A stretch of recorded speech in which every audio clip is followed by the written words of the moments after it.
हाल ही में यूनेस्को ने असम के चराईदेव में स्थित अहोम राजाओं की किस टीलेनुमा दफन प्रणाली कब्रिस्तान को यूनेस्को की विश्व धरोहर सूची में शामिल किया गया है? मोईदम भारत का 43वां विश्व धरोहर स्थल है मोईदम। यूनेस्को ने असम के चराईदेव में स्थित अहोम राजाओं की मोईदम टीलेनुमा दफन प्रणाली कब्रिस्तान को यूनेस्को की विश्व धरोहर सूची में शामिल किया है। भारत का 43वां विश्व धरोहर स्थल है। भारत को हराकर किसने महिला क्रिकेट एशिया कप 2024 जीता? श्रीलंका ने। महिला क्रिकेट एशिया कप का यह 9वां संस्करण था। श्रीलंका में आयोजित हुआ। श्रीलंका पहली बार जीता। सर्वाधिक रन चमारी अट्टापट्टू ने बनाए। सर्वश्रेष्ठ खिलाड़ी रहे चमारी अट्टापट्टू। सर्वाधिक विकेट लिए दीप्ति शर्मा ने 10 विकेट। राहुल द्रविड़ की जगह किसे भारतीय क्रिकेट पुरुष टीम का कोच बनाया गया है? गौतम गंभीर को। राहुल द्रविड़ की जगह गौतम गंभीर को भारतीय क्रिकेट पुरुष टीम का कोच बनाया गया है। भारत की पहली ट्रांसजेंडर सब इंस्पेक्टर कौन बनी है? मानवी मधु कश्यप। बिहार की मानवी मधु कश्यप भारत की पहली ट्रांसजेंडर सब इंस्पेक्टर बनी है। नए आपराधिक कानून भारतीय न्याय संहिता, भारतीय नागरिक सुरक्षा संहिता और भारतीय साक्ष्य अधिनियम कब से लागू हुए? 1 जुलाई 2024 से। 1 जुलाई 2024 से 3 नए आपराधिक कानून भारतीय न्याय संहिता, भारतीय नागरिक सुरक्षा संहिता और भारतीय साक्ष्य अधिनियम लागू हुए। अंतर्राष्ट्रीय ओलंपिक संघ ने किस भारतीय निशानेबाज को ओलंपिक मूवमेंट में उनके उत्कृष्ट योगदान के लिए ओलंपिक ऑर्डर से सम्मानित किए जाने की घोषणा की? अभिनव बिंद्रा को। अंतर्राष्ट्रीय ओलंपिक संघ ने अभिनव बिंद्रा, भारतीय निशानेबाज अभिनव बिंद्रा को ओलंपिक मूवमेंट में उनके उत्कृष्ट योगदान के लिए ओलंपिक ऑर्डर से सम्मानित किए जाने की घोषणा की। प्रधानमंत्री नरेंद्र मोदी को रूस यात्रा के दौरान रूस से किस सर्वोच्च नागरिक सम्मान से सम्मानित किया गया? Order of the Saint Andrew the Apostle. प्रधानमंत्री नरेंद्र मोदी को रूस यात्रा के दौरान Order of the Saint Andrew the Apostle सर्वोच्च नागरिक सम्मान से सम्मानित किया गया। साथ ही नरेंद्र मोदी की ऑस्ट्रिया यात्रा भी इसी दौरान रही, जो 41 साल बाद भारत के प्रधानमंत्री की यहाँ की यात्रा थी। ऑस्ट्रिया के राष्ट्रपति हैं Alexander von der Bellen. Austria के राष्ट्रपति हैं अलेक्जेंडर वॉन डेर बेलेन। केंद्रीय प्रत्यक्ष कर बोर्ड CBDT का नया अध्यक्ष किसे बनाया गया है? रवि अग्रवाल को बनाया गया है। केंद्रीय प्रत्यक्ष कर बोर्ड CBDT का नया अध्यक्ष रवि अग्रवाल को बनाया गया है। केंद्रीय गृह मंत्रालय ने पूर्व अग्निवीरों के लिए केंद्रीय सशस्त्र पुलिस बलों में रिक्तियों के कितने प्रतिशत आरक्षण की घोषणा की? 10%। केंद्रीय गृह मंत्रालय ने पूर्व अग्निवीरों के लिए केंद्रीय सशस्त्र पुलिस बलों में रिक्तियों के 10% आरक्षण की घोषणा की। अंतर्राष्ट्रीय मुद्रा कोष द्वारा जुलाई 2024 में जारी पूर्वानुमान के अनुसार 2024-25 में भारत की आर्थिक विकास दर कितनी रहेगी? 7% रहेगी। अंतर्राष्ट्रीय मुद्रा कोष द्वारा जुलाई 2024 में जारी पूर्वानुमान के अनुसार 2024-25 में भारत की आर्थिक विकास दर 7% रहेगी। IMF ने भारत की विकास दर को पहले के 6.8% से बढ़ाकर 7% कर दिया है। IMF ने भारत की विकास दर को पहले के 6.8% से बढ़ाकर 7% कर दिया है। IMF अंतर्राष्ट्रीय मुद्रा कोष का मुख्यालय वाशिंगटन DC में है।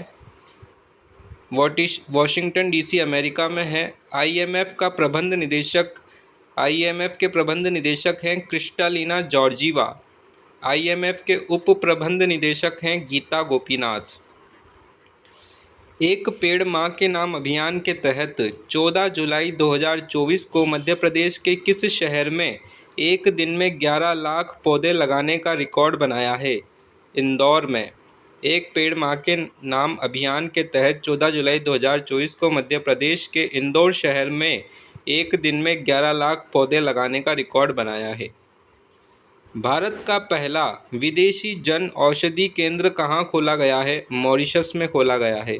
भारत का पहला विदेशी जन औषधि केंद्र मॉरिशस में खोला गया है। विदेश मंत्री एस जयशंकर ने मॉरिशस में भारत के पहले विदेशी जन औषधि केंद्र का उद्घाटन किया। पाकिस्तान में पहली बार मुख्य न्यायाधीश चीफ जस्टिस के पद पर किस महिला की नियुक्ति की गई है? पाकिस्तान में पहली बार मुख्य न्यायाधीश चीफ जस्टिस के पद पर आलिया नीलम की नियुक्ति की गई है। आलिया नीलम पाकिस्तान में पहली बार मुख्य न्यायाधीश के पद पर आलिया नीलम महिला की नियुक्ति की गई है। प्रधानमंत्री नरेंद्र मोदी ने भारत की सबसे लंबी शहरी सुरंग परियोजना की नींव कब रखी? 13 जुलाई 2024 को। प्रधानमंत्री नरेंद्र मोदी ने भारत की सबसे लंबी शहरी सुरंग परियोजना की नींव 13 जुलाई 2024 को रखी। यह सुरंग मुंबई में ठाणे और बोरीवली के बीच बनाई जा रही है, जिसकी कुल लंबाई 11.8 किलोमीटर है। भारत की राष्ट्रीय फुटबॉल टीम के मुख्य कोच नियुक्त किए गए हैं मनोलो मार्केज। स्पेन के मनोलो मार्केज भारत की राष्ट्रीय फुटबॉल टीम के मुख्य कोच नियुक्त किए गए हैं। भारतीय फुटबॉल टीम के नए कप्तान हैं गुरप्रीत सिंह संधू। भारतीय फुटबॉल टीम के नए कप्तान हैं गुरप्रीत सिंह संधू। फीफा विश्व कप 2026 कहाँ होगा? मैक्सिको, अमेरिका, कनाडा में संयुक्त रूप से होगा। फीफा विश्व कप 2026 मैक्सिको, अमेरिका और कनाडा में संयुक्त रूप से होगा। प्रेस सूचना ब्यूरो का महानिदेशक 2024 नियुक्त किया गया है धीरेन्द्र के ओझा को। धीरेन्द्र के ओझा को प्रेस सूचना ब्यूरो का महानिदेशक नियुक्त किया गया है। अंतर्राष्ट्रीय ओलंपिक समिति की सदस्य पुनः निर्वाचित की गई है नीता अंबानी। अंतर्राष्ट्रीय ओलंपिक समिति की सदस्य पुनः निर्वाचित की गई है नीता अंबानी। ब्रिटेन के प्रधानमंत्री के रूप में किसे निर्वाचित किया गया? कीर स्टारमर। लेबी पार्टी के कीर स्टारमर को ब्रिटेन के प्रधानमंत्री के रूप में निर्वाचित किया गया। कीर स्टारमर, लेबी पार्टी। दुनिया की पहली मिस एआई का ताज किसे पहनाया गया? दुनिया की पहली मिस एआई का ताज पहनाया गया केंजा लेली को। केंजा लेली मोरक्को की हिजाब पहनने वाली एआई जनरेटेड मॉडल केंजा लेली को दुनिया की पहली मिस एआई का ताज पहनाया गया। भारतीय अरुंधति रॉय को किस सम्मान से सम्मानित किया गया है?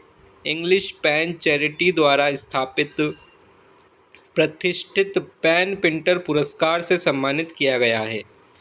भारतीय अरुंधति रॉय को इंग्लिश पैन चैरिटी द्वारा स्थापित प्रतिष्ठित पेन पिंटर पुरस्कार से सम्मानित किया गया है।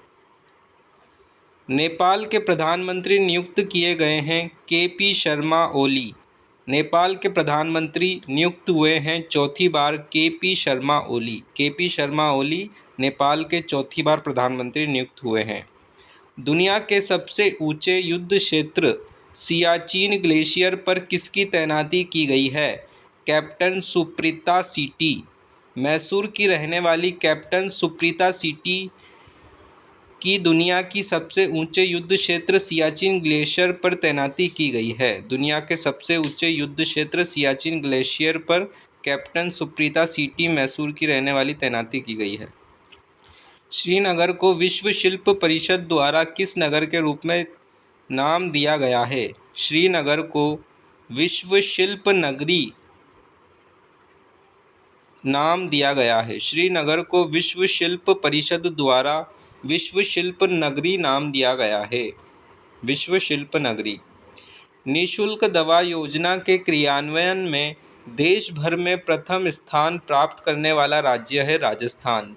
निःशुल्क दवा योजना के क्रियान्वयन में देश भर में प्रथम स्थान प्राप्त करने वाला राज्य राजस्थान है। स्वास्थ्य और परिवार कल्याण मंत्रालय द्वारा जारी रैंकिंग में राजस्थान का 76.78 अंकों के साथ प्रथम स्थान रहा है।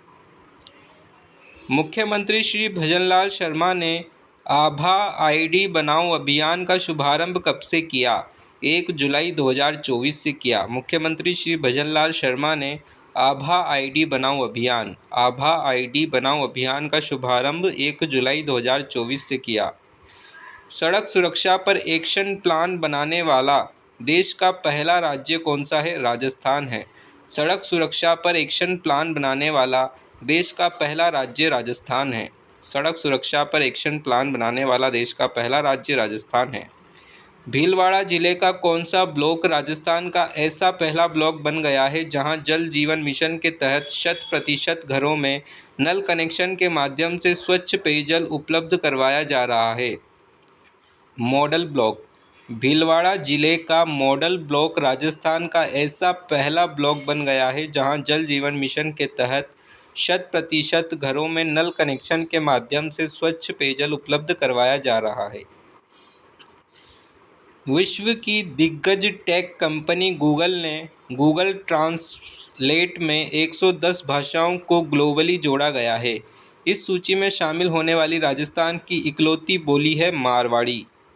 विश्व की दिग्गज टेक कंपनी गूगल ने गूगल ट्रांसलेट में 110 भाषाओं को ग्लोबली जोड़ा गया है। इस सूची में शामिल होने वाली राजस्थान की इकलौती बोली मारवाड़ी है। राजस्थान इंटरनेशनल सेंटर जयपुर में राजस्थान सोलर एसोसिएशन की ओर से 3 दिवसीय 6 से 8 जुलाई तक किस एक्सपो का आयोजन किया गया? भारत सोलर कंपोनेंट एक्सपो का आयोजन 6 से 8 जुलाई तक किया गया। 3 से 6 आयु वर्ग के समस्त बच्चों को आंगनबाड़ी केंद्रों से जोड़ने के उद्देश्य से राज्य में कौन सा अभियान 1 से 15 जुलाई 2024 तक चलाया गया है? आंगनबाड़ी चलो अभियान चलाया गया है। 3 से 6 आयु वर्ग के समस्त बच्चों को आंगनबाड़ी केंद्रों से जोड़ने के उद्देश्य से राज्य में आंगनबाड़ी चलो अभियान चलाया गया।